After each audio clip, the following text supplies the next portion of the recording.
بسم اللہ الرحمن الرحیم۔ السلام علیکم۔ حضرت ابو ہریرہ رضی اللہ عنہ فرماتے ہیں کہ ایک دن ہم لوگ حضور صلی اللہ علیہ وسلم کے ارد گرد بیٹھے ہوئے تھے اور چند ساتھی سمیت حضرت ابو بکر اور حضرت عمر رضی اللہ عنہ بھی ہمارے ساتھ تھے۔ حضور صلی اللہ علیہ وسلم ہمارے درمیان میں سے اٹھ کر چلے گئے۔ آپ کو واپس آنے میں کافی دیر ہو گئی۔ ہمیں اس بات کا ڈر ہوا کہ ہم حضور کے ساتھ نہیں ہیں، آپ اکیلے گئے ہیں، کہیں اس اکیلے پن میں آپ کو کسی دشمن کی طرف سے کوئی تکلیف نہ پہنچ جائے۔ اس وجہ سے ہم گھبرا کر کھڑے ہو گئے۔ سب سے پہلے میں گھبرا کر اٹھا اور حضور صلی اللہ علیہ وسلم کو تلاش کرنے نکلا۔ چلتے چلتے انصار کے قبیلہ بنو نجار کے ایک باغ کے پاس پہنچا اور میں نے اس باغ کا چکر لگایا تاکہ مجھے باغ کا کوئی دروازہ مل جائے، لیکن مجھے کوئی دروازہ نہ ملا۔ پھر مجھے ایک نالی نظر آئی جو باہر کے ایک کنویں سے باغ کے اندر جا رہی تھی۔ میں سمٹ اس نالی سے اندر چلا گیا تو دیکھا وہاں حضور موجود تھے۔ حضور صلی اللہ علیہ وسلم نے فرمایا، تم ابو ہریرہ ہو؟ میں نے عرض کیا، جی ہاں یا رسول اللہ۔ حضور صلی اللہ علیہ وسلم نے فرمایا، تمہیں کیا ہوا؟ میں نے عرض کیا، آپ ہمارے درمیان تشریف فرما تھے، پھر اٹھ کر چلے گئے۔ پھر کافی دیر گزر گئی لیکن آپ صلی اللہ علیہ وسلم واپس نہ آئے۔ ہمیں اس بات کا ڈر ہوا کہ آپ اکیلے ہیں، ہم میں سے کوئی آپ کے ساتھ نہیں تو اس اکیلے پن میں آپ کو کوئی تکلیف نہ پہنچا دے۔ اس خیال سے ہم گھبرا گئے۔ سب سے پہلے میں گھبرا کر وہاں سے اٹھا اور آپ کو ڈھونڈنے لگ گیا۔ ڈھونڈتے ڈھونڈتے میں اس باغ تک پہنچ گیا۔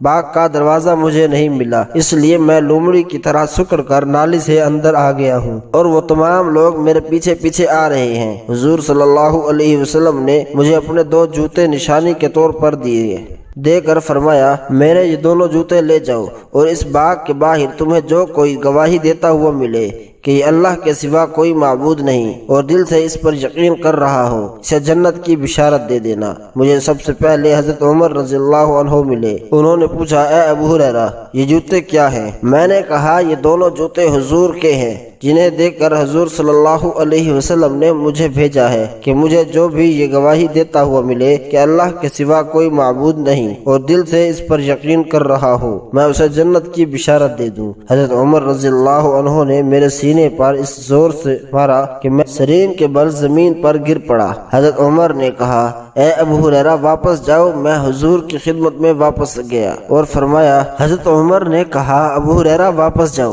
میں حضور کی خدمت میں واپس گیا اور رو کر فرمانے لگا۔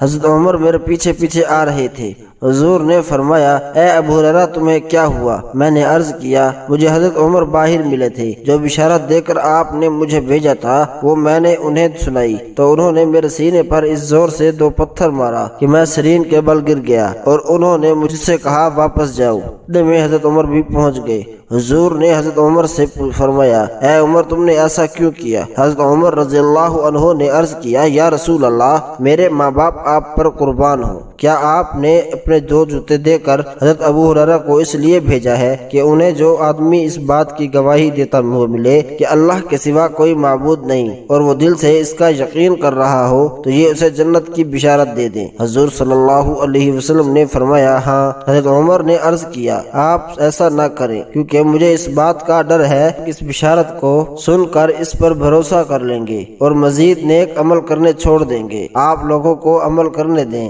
اس پر حضور صلی اللہ علیہ وسلم نے فرمایا، اچھا انہیں عمل کرنے دو۔ حضرت ابو ذر رضی اللہ عنہ فرماتے ہیں کہ ایک رات میں باہر نکلا تو دیکھا کہ حضور صلی اللہ علیہ وسلم اکیلے جا رہے ہیں، آپ کے ساتھ کوئی نہیں ہے۔ میں نے اپنے دل میں کہا، شاید آپ کے ساتھ چلنے سے آپ کو ناگواری ہو، اس لیے میں ذرا فاصلے سے ایسی جگہ چلنے لگا جہاں چاند کی روشنی نہیں پڑ رہی تھی۔ اتنے میں حضور صلی اللہ علیہ وسلم نے مڑ کر مجھے دیکھا اور فرمایا، یہ کون ہے؟ میں نے عرض کیا، اللہ مجھے آپ پر قربان کرے، میں ابو ذر ہوں۔ آپ صلی اللہ علیہ وسلم نے فرمایا، ابو ذر ادھر آؤ۔ میں کچھ دیر آپ کے ساتھ چلا، پھر آپ صلی اللہ علیہ وسلم نے فرمایا، زیادہ مال والے قیامت کے دن کم ثواب والے ہوں گے، البتہ جس کو اللہ نے خوب مال دیا اور اس نے دائیں بائیں آگے پیچھے مال خوب لٹایا اور نیکی کے کاموں میں خوب خرچ کیا تو وہ مالدار بھی قیامت کے دن زیادہ اجر و ثواب والا ہوگا۔ پھر حضور صلی اللہ علیہ وسلم کے ساتھ تھوڑی دیر اور چلا۔ اس کے بعد آپ صلی اللہ علیہ وسلم نے مجھ سے فرمایا، تم یہاں بیٹھ جاؤ اور حضور صلی اللہ علیہ وسلم نے مجھے ایک وسیع ہموار میدان میں بٹھا دیا جس کے ارد گرد پتھر ہی پتھر تھے۔ آپ صلی اللہ علیہ وسلم نے مجھ سے فرمایا میرے واپس آنے تک یہیں بیٹھے رہنا۔ یہ فرما کر حضور نے ایک پتھریلے میدان میں چلنا شروع کر دیا اور چلتے چلتے اتنی دور چلے گئے کہ مجھے نظر نہیں آ رہے تھے۔ پھر کافی دیر بعد آپ واپس آئے تو میں نے دور سے سنا کہ آپ فرما رہے تھے اگرچہ وہ زنا کرے اور چوری کرے۔ جب آپ صلی اللہ علیہ وسلم میرے پاس پہنچ گئے تو مجھ سے رہا نہ گیا اور میں نے آپ سے پوچھا اے اللہ کے نبی، اللہ مجھے آپ پر قربان کرے، آپ اس پتھریلے میدان میں کس سے باتیں کر رہے تھے؟ مجھے تو آپ کی باتوں کا جواب دیتا ہوا کوئی سنائی نہ دیا۔ حضور صلی اللہ علیہ وسلم نے فرمایا جبرائیل علیہ السلام جو اس پتھریلے میدان کے کنارے میں میرے سامنے آئے تھے اور انہوں نے کہا تھا آپ اپنی امت کو یہ خوشخبری سنا دیں کہ جو اس حال میں مرے کہ وہ اللہ کے ساتھ کسی کو شریک نہ کرتا ہو وہ جنت میں داخل ہوگا۔ میں نے کہا اے جبرائیل اگرچہ وہ زنا کرے اور چوری کرے؟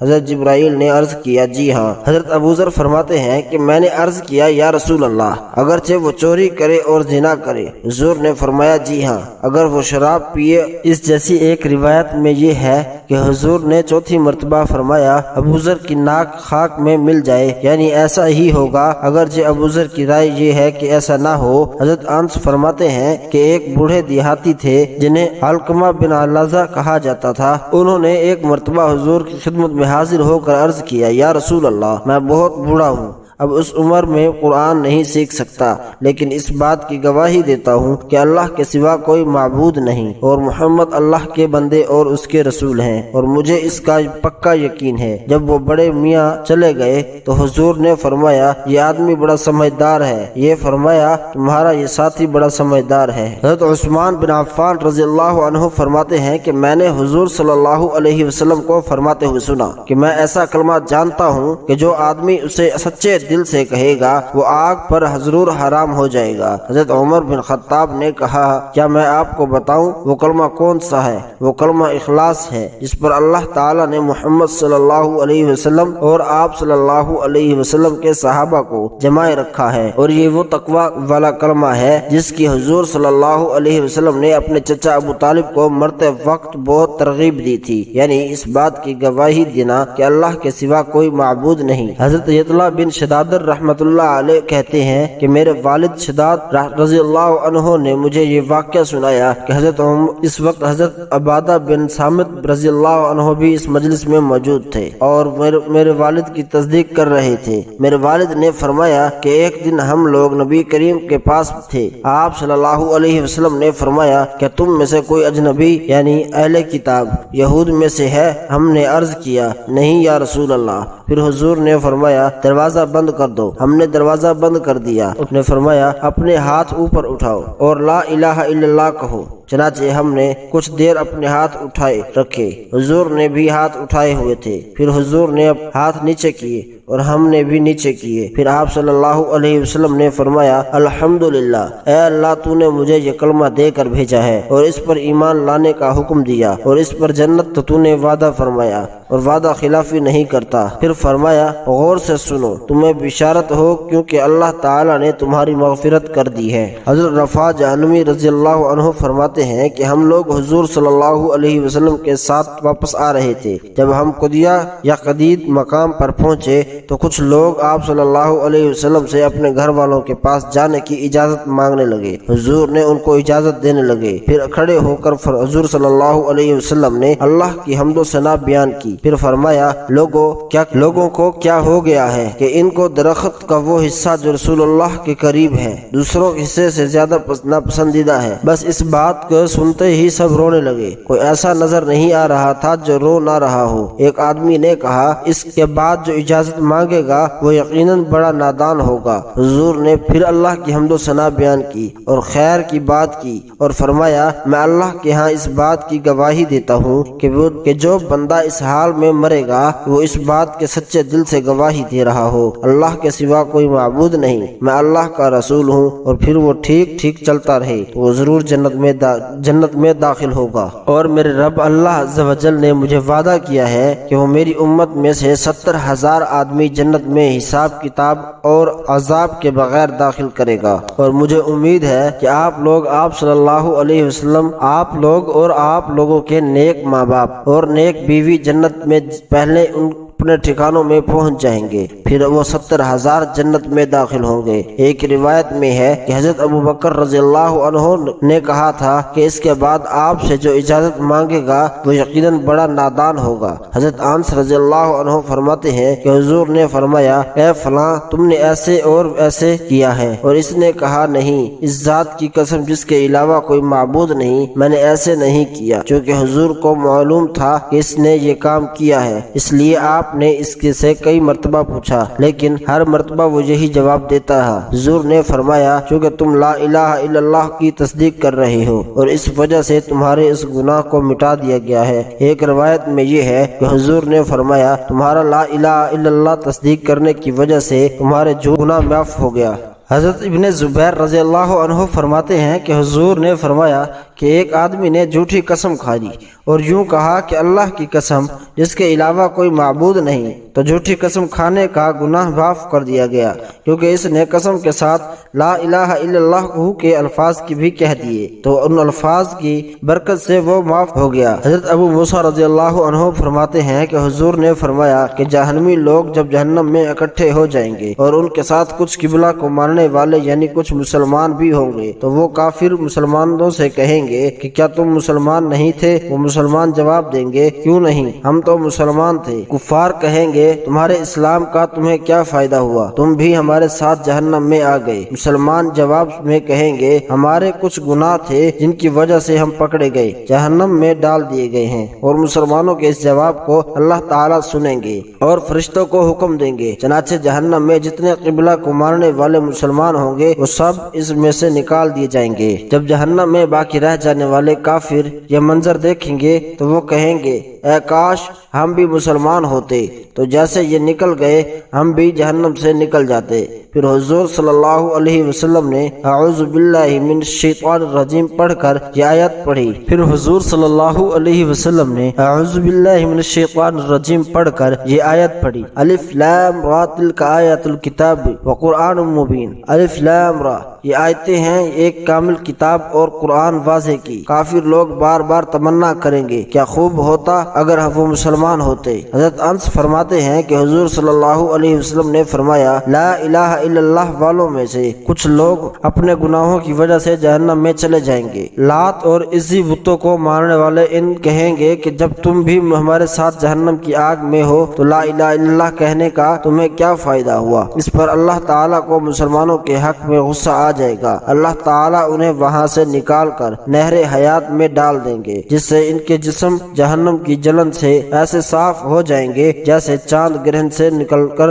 صاف ہوتا ہے، اور جنت میں داخل ہو جائیں گے۔ جنت میں یہ لوگ جہنمی کے نام سے پکارے جائیں گے۔ ایک روایت میں ہے کہ حضور صلی اللہ علیہ وسلم کیونکہ ان کے چہروں میں کچھ سیاہی ہوگی، اس لیے یہ لوگ جنت میں جہنمی نام سے پکارے جائیں گے۔ وہ عرض کریں گے کہ اے رب، تو ہمارا یہ نام ختم کر دے۔ اللہ تعالیٰ انہیں جنت کی نہر میں نہانے کے حکم دیں گے، اور وہ اس نہر میں نہائیں گے تو سیاہی چلی جائے گی اور ان کا یہ نام ختم ہو جائے گا۔ حضرت خدیجہ رضی اللہ عنہ فرماتی ہیں کہ حضور صلی اللہ علیہ وسلم نے فرمایا، اسلام بھی ایسے پرانا ہو جائے گا جیسے کپڑے کے نقش و نگار پرانے ہو جاتے ہیں۔ کسی کو معلوم نہ ہوگا کہ روزہ، صدقہ اور قربانی کیا چیز ہے۔ اللہ کی کتاب یعنی قرآن پر ایک رات ایسی آئے گی کہ اس کی آیت بھی زمین پر باقی نہ رہے گی۔ فرشتہ ساری زمین سے سارا قرآن اٹھا کر لے جائے گا اور لوگوں کے مختلف جماعتیں باقی رہ جائیں گی، جن کے بوڑھے مرد اور بوڑھی عورتیں کہیں گی، ہم نے اپنے آباء و اجداد کو اس کلمہ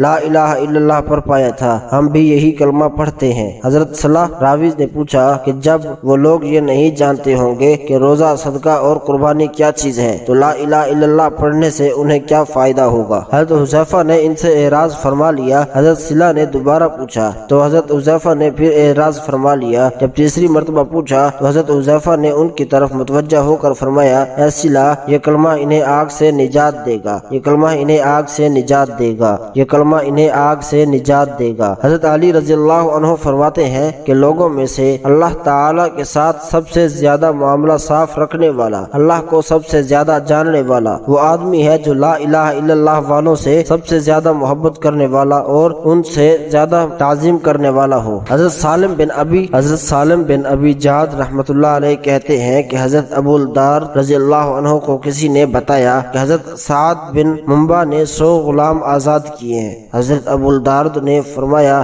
ایک آدمی کے مال میں سے 100 غلام بہت زیادہ ہیں، لیکن اگر تم کہو تو میں تمہیں اس سے بھی زیادہ فضیلت والے اعمال بتا دوں۔ ایک تو وہ ایمان جو دن رات ہر وقت دل سے چمٹا ہوا، اور دوسرے یہ کہ ہر وقت تمہاری زبان اللہ کے ذکر سے تر رہے۔ حضرت عبداللہ بن مسعود رضی اللہ عنہ فرماتے ہیں کہ جیسے اللہ تعالیٰ نے تمہاری روزی تمہارے درمیان تقسیم کیا ہے، اسی طرح اخلاق کو بھی تمہارے درمیان تقسیم کیا ہے، اور اللہ تعالیٰ مال تو اسے بھی دیتے ہیں جس سے محبت ہو، اور اسے بھی دیتے ہیں جس سے محبت نہ ہو، لیکن ایمان صرف اسے ہی دیتے ہیں جس سے محبت ہو۔ چنانچہ اللہ تعالیٰ جب کسی بندے سے محبت کرتے ہیں تو اسے ایمان دے دیتے ہیں۔ لہٰذا جو بخل کی وجہ سے مال نہ خرچ کر سکتا ہو، اور بزدلی کی وجہ سے دشمن سے جہاد نہ کر سکتا ہو، اور راتوں کو محنت نہ کر سکتا ہو، اسے چاہیے کہ وہ لا الہ الا اللہ واللہ اکبر وللہ الحمد سبحان اللہ کثرت سے کہا کرے۔